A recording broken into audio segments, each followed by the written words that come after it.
मन बुद्धि हाँ है त्रिकुटी लग दौड़, आगे पूर्ण ब्रह्म है, ब्रह्म सुरति की ठोर। मन बुद्धि चित्त अहंकार, यह रे अपनी हद माई, आगे पूर्ण ब्रह्म है, सो इनको घमनाई। चित्त मन बुद्धि चित्त, ये रे अपनी हद माई, इसमें हद है इनकी। मन की हद, बुद्धि की हद बता दी। जो सारा संसार कोटि कोटि जब ब्रह्मांड मन में बसा है तो भी हद है। ब्रह्मांड टूट गए, फूट गए, कहां गए पता नहीं। संसार बसा था, बसाया, उजड़ गया। मन बसाता है और मन ही उजाड़ता है। अरे भाई और माताओं, एक कोई महात्मा थे जानपुर में, गंगा की उधर किनारे अथवा कोई नदी समझ लीजिए, किनारे पर वो साधना करते थे। साधना के प्रभाव से लोग जाने लगे, भीड़ होने लगी, सत्संग होने लगा। करते करते उनकी प्रतिष्ठा देश में फैलने लगी। बड़े बड़े लोग होते हैं, राजा महाराजा लोग, वो वीआईपी कहलाते हैं, वीआईपी बड़े लोग।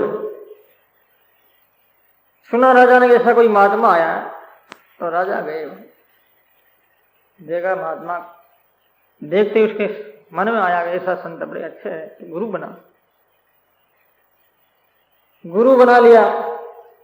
गुरु बनाने के बाद में राजा ने नियम कर लिया, गुरु तो बनाए, लेकिन रोजाना गुरु के पास में जाना जरूरी है। क्योंकि गुरु बनाने के बाद में गुरु से टच रहना, संपर्क रखना बहुत जरूरी है। तो गुरु बनाने का कोई मतलब ही नहीं है।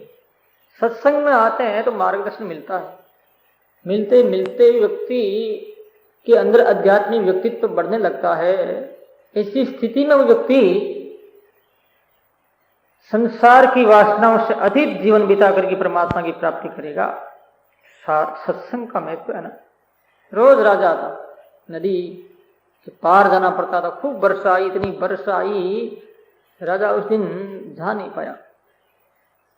फिर पानी जब नीचे उतरा तो गया, वो महात्मा को प्रणाम किया, गुरुदेव नदी बहती है और बहुत ही चौड़ी है, आ नहीं पाया, माफ करेंगे। धीरे धीरे करते करते करते करते उसने क्या किया, महात्मा को मना करके और अपने मेल के पास में कमरे में महात्मा का डेरा डलवा दिया और धीरे धीरे मेलों में ही महात्मा रहने लगे। अब राजकाज कोई भी काम होता है तो महात्मा से पूछ करके वो राजा करता, गुरु महाराज से पूछता है। गुरु बड़े ही बुद्धिमान थे, विवेकशील थे। जो व्यक्ति साधना में लगा होता है ना, वो व्यक्ति हर प्रकार से समृद्ध होता है। भगवान उसे बुद्धि देते। तो सज्जनों, महात्मा की प्रवृत्ति बढ़ा दी उसने।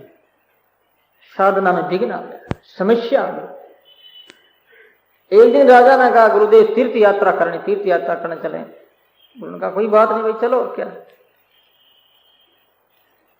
गए, वो लंबा चौड़ा काफिला जंगल में। गुरु सवेरे जल्दी उठे थे, रात में 3 बजे 2 बजे उठ जाते, ध्यान करते। तब 3 बजे उठे, ध्यान किया तो एक बहुत बड़ा पहाड़ जैसा खूंखार व्यक्ति दिखाई दिया। महाराज ने विचार किया, ये क्या चीज है। देखा, आंख खोल करके, ये कौन है भाई तू। उसने कहा कि मैं आपका मन हूं। मन मन मन, मेरा मन इतना बड़ा तो आकाश में नहीं मारा है, कुंभकर्ण से भी बड़ा है। तो कुंभकर्ण भी बड़ा नहीं था। हाँ, मैं आपका मन। महाराज समझ गए, सारा ये मन बड़ा बेईमान है। राजा की बात मान ली और मेरा मन प्रवृत्ति में लग गया, जो निवृत्ति में था, पहले संत था। मैं बिना मतलब इस राजा के यहाँ आकर के मैंने अपनी आत्मा को धोखा दिया। मन में बहुत पश्चाताप। कहा गए, महाराज वहीं से रवाना हो गए। राजा से कुछ नहीं बोले, नहीं तो जगह ने कुछ कहा, रवाना हो गए। खूब दूर जंगल में चले गए, चलते गए। सूर्य उदय हुआ तब तक तो काफी दूर चले गए। सवेरे राजा उठा, नियम था राजा के गुरु महाराज को नमस्कार करना, लेकिन कोई गुरु है ही नहीं, क्या करे। इधर उधर खोज की, लेकिन गुरु मिले नहीं। फिर भी तीर्थों में गया बेचारा, जा जुआ करके वापिस आ गया। अब महाराज वहां साधना कर रहे हैं तो एक छोटा सा सूक्ष्म मच्छर सामने आया, मानव के आकार में, मनुष्य के आकार में मच्छर को देखा। महाराज श्री ने कहा, अरे तू कौन है भैया, बिल्कुल छोटा है, तेरा मुंह तो बिल्कुल छोटा दिख रहा है, तेरा आकार इतना छोटा, तेरा नाक कान मुंह तो दिख ही नहीं रहे हैं, है क्या तू, क्या बलाई?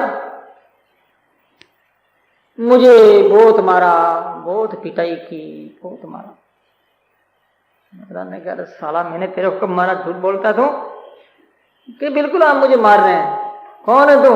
कि मैं आपका मन हूं।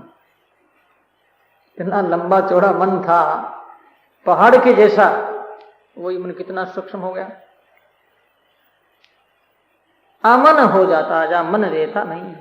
मन का मतलब अपना अहंकार नहीं रहता, अपना स्वभाव नहीं रहता, फिर तो भगवान रह जाते हैं, हम नहीं रहते। उसे कहते अपना अमन। तो ये मन की जो हद है वो मिटती है निवृत्ति मार्ग से। मन सबका बराबर नहीं है ना, कई चोर चोरियां करते हैं, डकैतियां करते हैं, लड़ाइयां करते हैं, झगड़ा करते हैं, झूठ कपट करते हैं, कि बहुत भले आदमी देख लो, है कि नहीं? हर व्यक्ति की मन की प्रवृत्ति अलग अलग है, आदत अलग अलग है। तो आचार्य सिद्धरिया महाराज कहते हैं कि मन की हद हुई, और मन कहाँ चित्त